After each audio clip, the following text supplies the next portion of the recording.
चोली के सियानी मसर मसर करेला भतरा के डालल का नहीं असर करेला। भतरा के डालल का नहीं असर करेला ढेर पातर बकारे।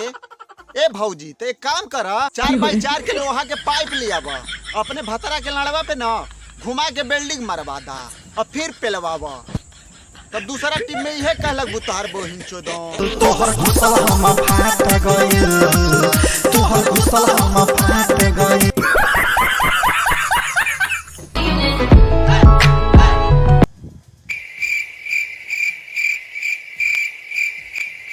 ऐसे देखे आँख फाड़ के देखत का बानी भौजी तोहर गाड़ देखता नहीं और का देखता ही अजेगा गाड़ देखाओ ताऊ ना आज मूड करता कि तोहर गणिये मार ली।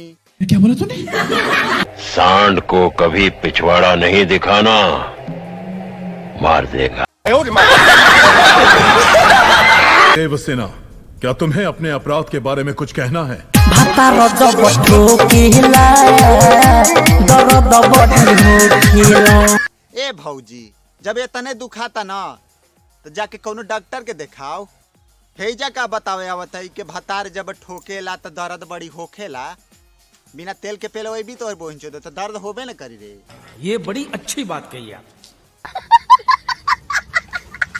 नैहर में जवन हमके दे तो ना रहलू। अच्छा ए तोहार बोहिंचो दो तो बिना पेलले इतना दुबरा गइल बाला ना भाई लोग तू लोग देखा ना तू लोग देखा है हितवा के एकर बोहिंचो तो दुबरा के इतना घिरघिट्टी मानी भल बा कता के नैहर में भौजी देतो ना रहे तेकर सरवा लगता रोज मुठ्ठे मारत रहे का रे। नैहर में जवन हमके दे तो ना रहलू ससुरा में भतर खूबे लत होई। ए भैया तोहरे के जब इतना चिंता बा ना तो भौजी के जगहिया पर तू है चल जा।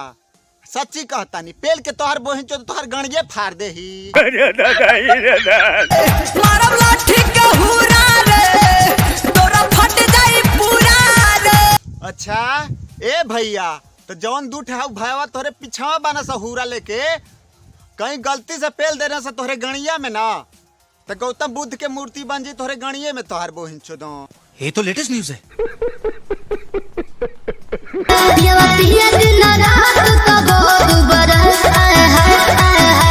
अच्छा पियवा पिए दिन रात तबो दुबर आए। ए भौजी तो तोहरे में कितना दूध निकलत हुई हो और जौन तोहरे बगलिया में भौजी भिया ओकरे से पियवावा और देख ओकरहू से न मोटाइल ना तो दोनों टाइम हमार लड़वा के चुसवा दिया देख कैसे मोटाला। आई है सुनी हमर बतिया बखास जी बस बस आगे नहीं भौजी हो तो नहीं के हमर से अब बर्दाश्त रे।